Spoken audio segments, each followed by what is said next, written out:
안 된다, 이놈들! 전하! 전하! 1457년 10월 24일 영월 관풍원의 하늘은 잔인할 만큼 시리도록 푸르렀다. 뜨거운 오후의 햇살이 마당에 가득 찼을 때 한양에서 온 금부의 관원들이 들이닥쳤다. 그들은 마당에 멍석을 깔고 소반을 놓은 후 그릇에 사약을 부었다.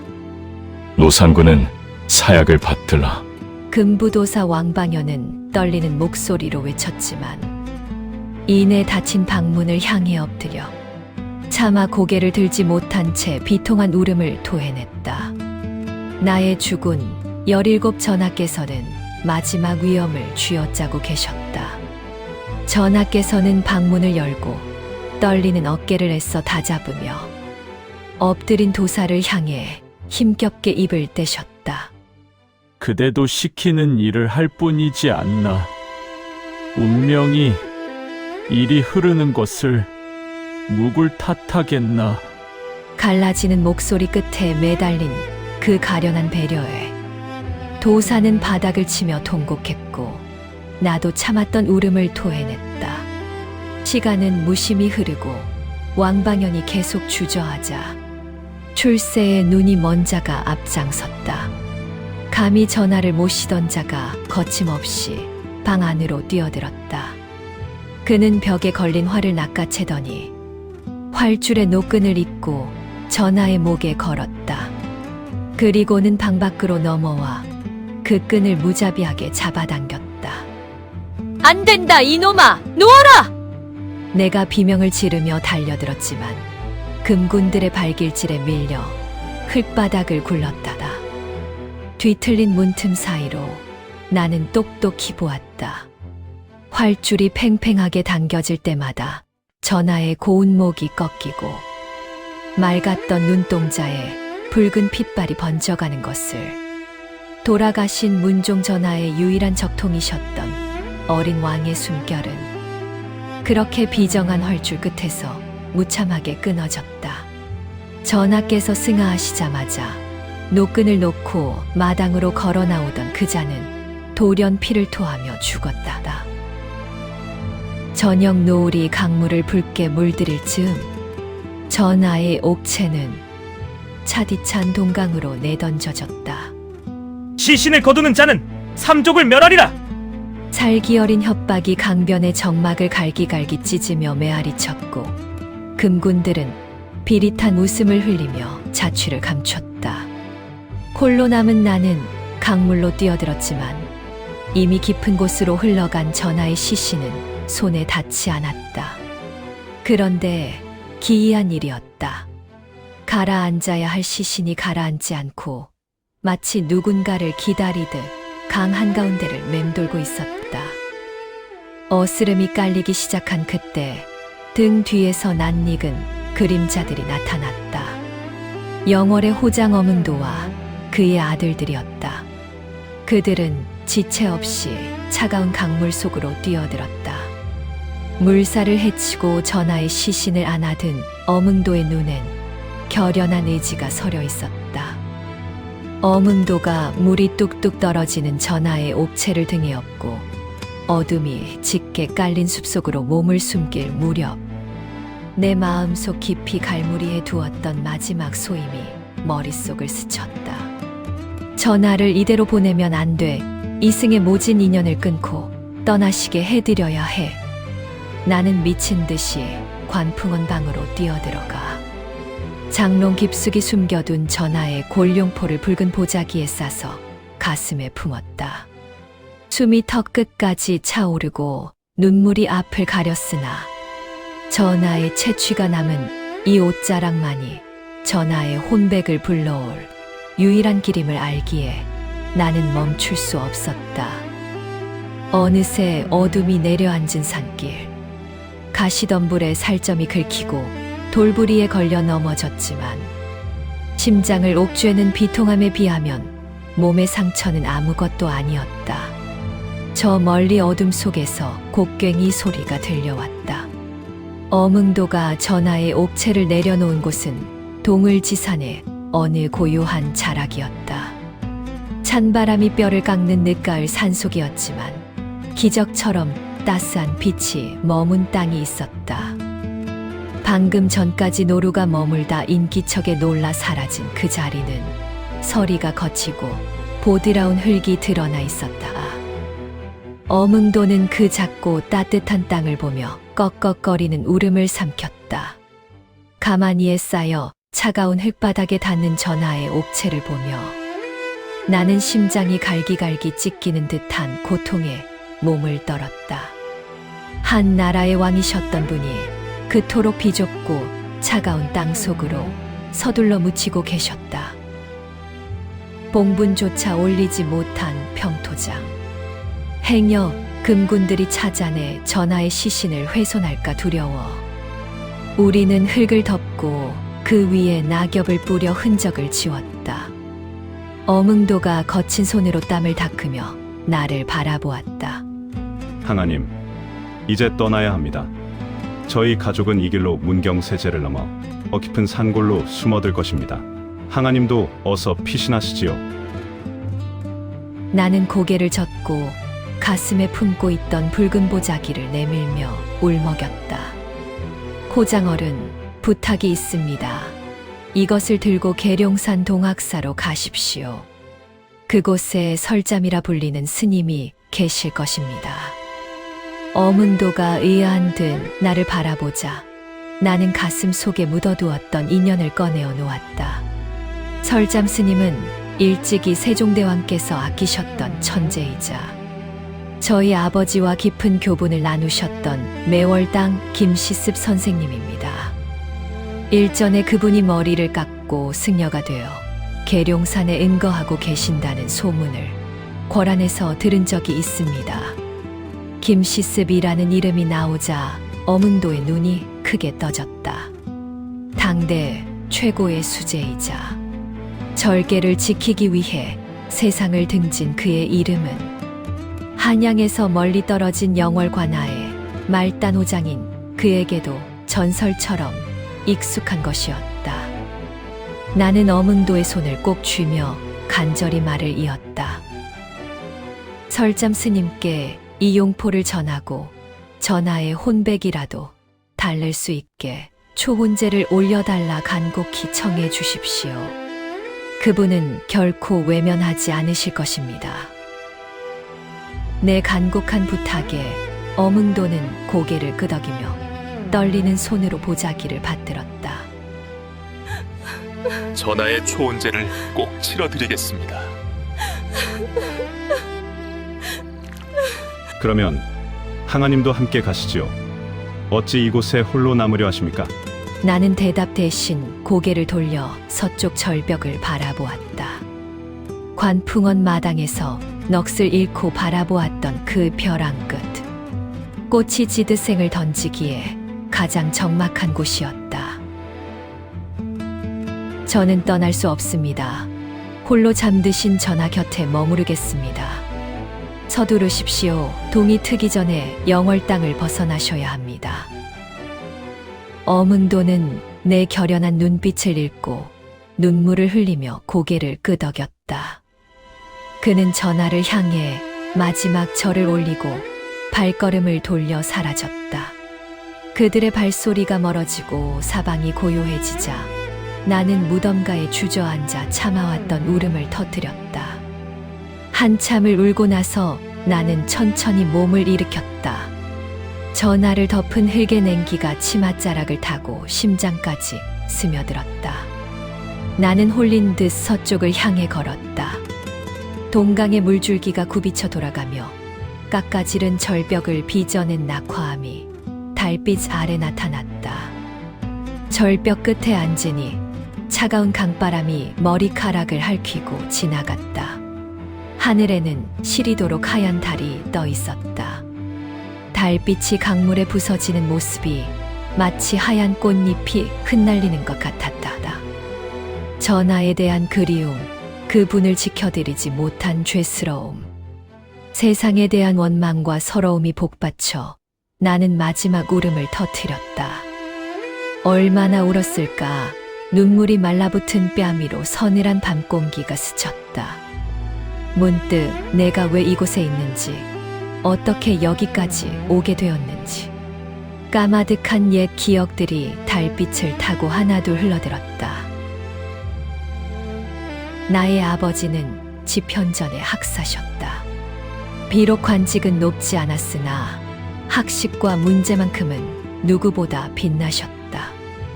하지만 그 빛이 너무 밝았던 탓일까? 아버지는 동료 학사들의 시기와 질투라는 그림자에 갇히고 말았다.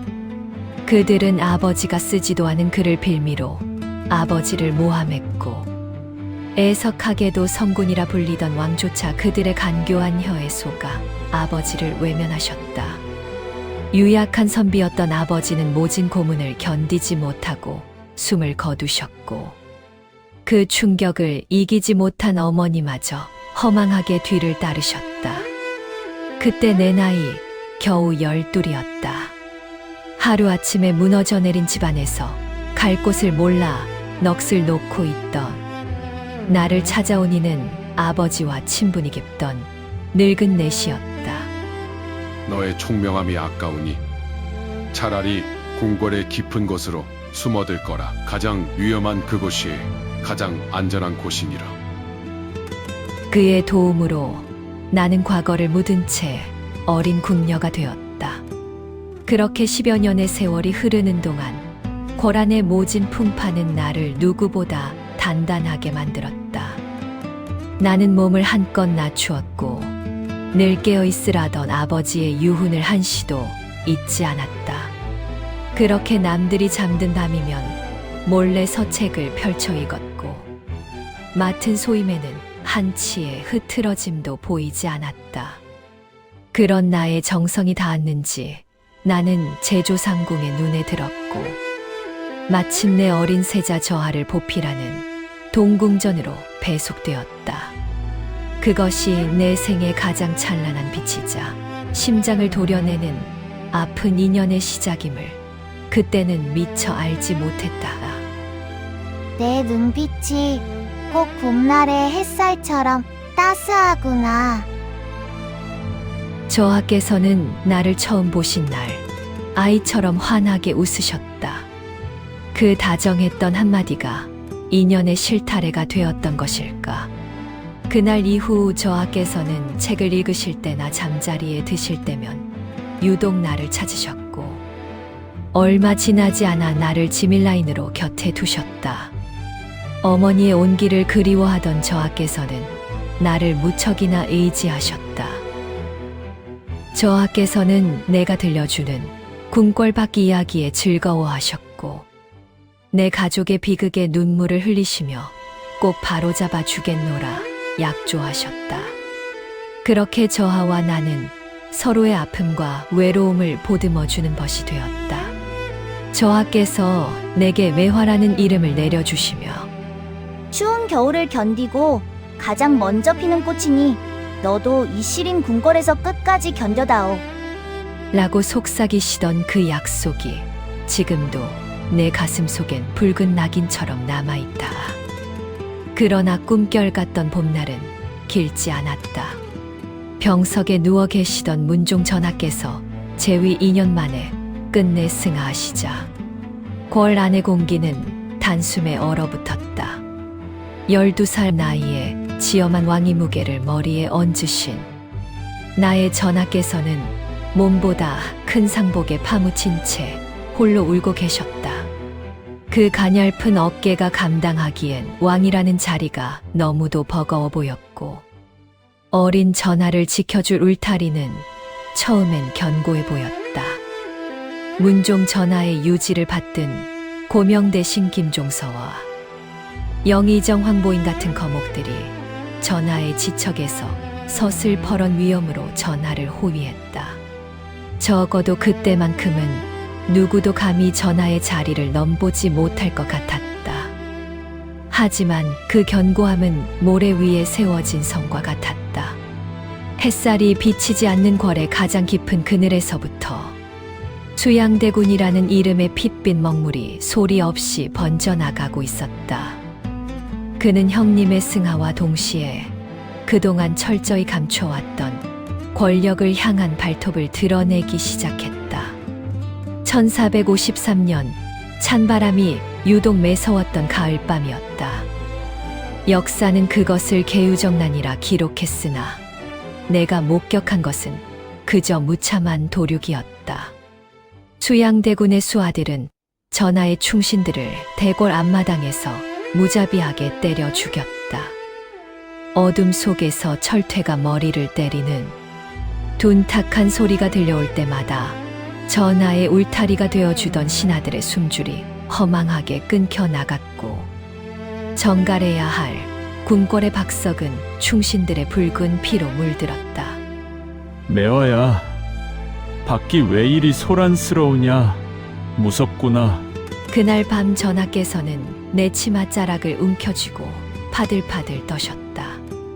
비명에 섞인 피 냄새가 문틈으로 새어들어올 때마다 나는 전하의 귀를 두 손으로 감쌌다.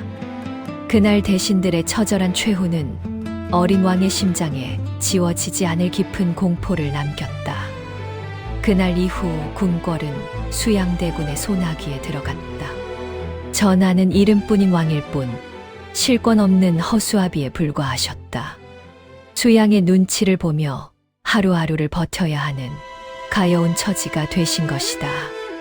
수양은 서늘한 위협으로 전하를 옥죄었고 전하께서는 눈물로 얼룩진 선의 교서를 내리며 위태롭던 보좌에서 스스로 내려오셨다.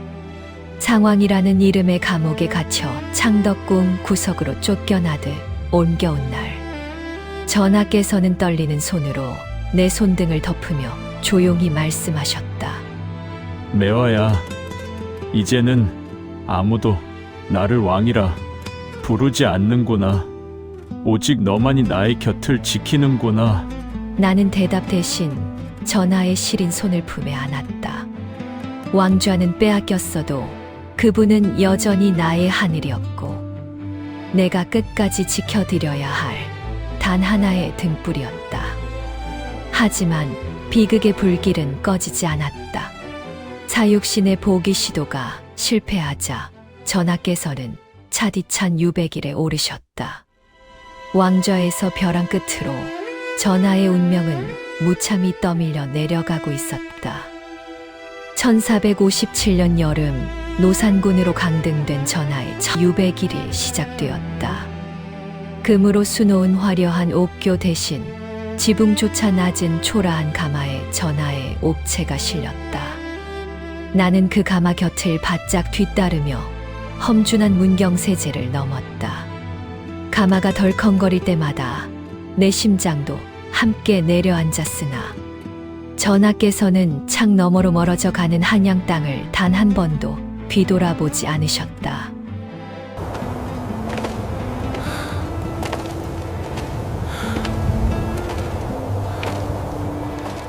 영월의 청령포는 말 그대로 육지 속의 섬이었다. 삼면을 서슬퍼런 동강의 물줄기가 가로막고 뒤편은 깎아지른 절벽인 육육봉이 버티고 선 천혜의 감호. 강물은 밤낮 없이 울어댔고 전하께서는 그 소리를 피를 토하며 죽은 충신들의 곡소리 같다며 괴로워하셨다.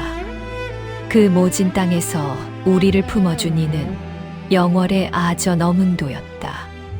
그는 조정의 서슬퍼런 감시 속에서도 산짐승을 잡아오거나 귀한 핵곡식을 들고 와 우리네 곤궁한 살림을 남몰래 보살폈다. 항아님, 부디 기운을 내셔야 합니다. 전하 곁에는 이제 항아님뿐이지 않습니까?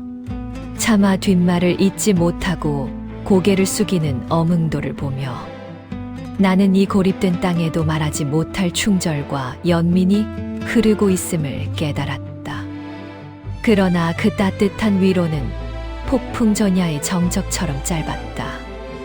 어느 날 밤 어문도가 사색이 되어 찾아왔다. 수능의 유배 중이던 금성대군이 전하의 보기를 꾀하다가 발각되어 사사되었다는 청천벽력 같은 소식이었다. 전하께서는 그날 밤 한숨도 주무시지 못했다. 매화야, 나 때문에 얼마나 더 많은 이가 피를 흘러야 한단 말이냐? 떨리는 전하의 어깨를 감싸 안으며 나는 심장이 내려앉은 것 같았다.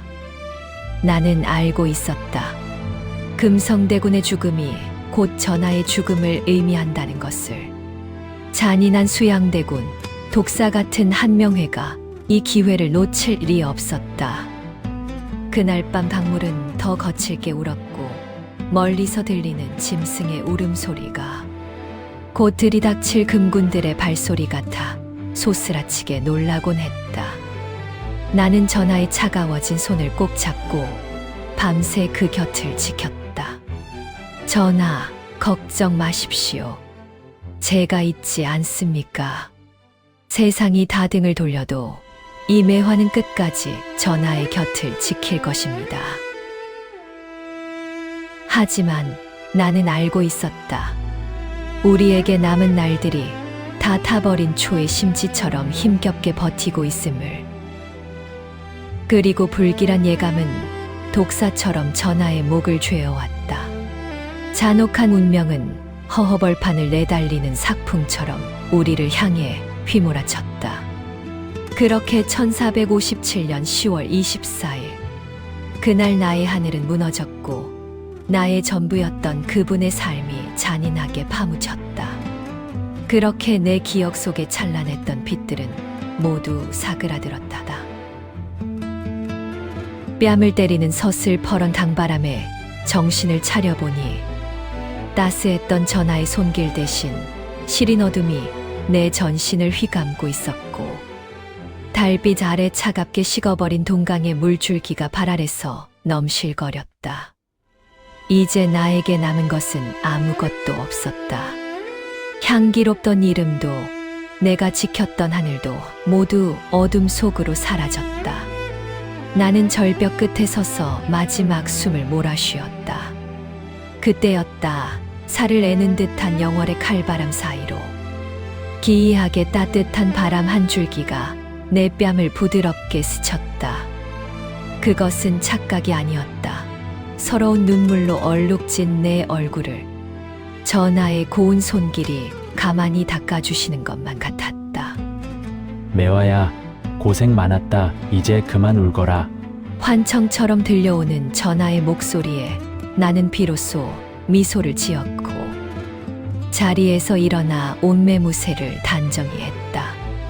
그리고 어문도가 전하를 모신 동을지산 노루가 자리를 내준 그 고요한 무덤을 향해 마지막으로 큰절을 올렸다. 전하, 조금만 기다려 주시옵소서. 이 매화가 달려가 전하의 손을 잡아드리겠나이다. 망설임은 없었다. 나는 전하의 곁에서 피어났던 이름 그대로 전하와 나의 생애 가장 추운 날에 가장 고고하게 지는 꽃잎이 되어 허공으로 몸을 던졌다. 흰 치맛자락이 나비처럼 펄럭였다. 차가운 강물이 나를 집어삼키는 순간 나는 보았다. 햇살 눈부신 궁궐의 뜰에서 나를 보며 환하게 웃으시던 17 왕의 고운 얼굴을. 그렇게 나 단종 전하의 마지막 궁녀 매화는 겨울이 오기도 전에 한 떨기 꽃잎이 되어 떨어졌고 전하 곁에서 영원히 지지 않을 꽃으로 다시 피어났다.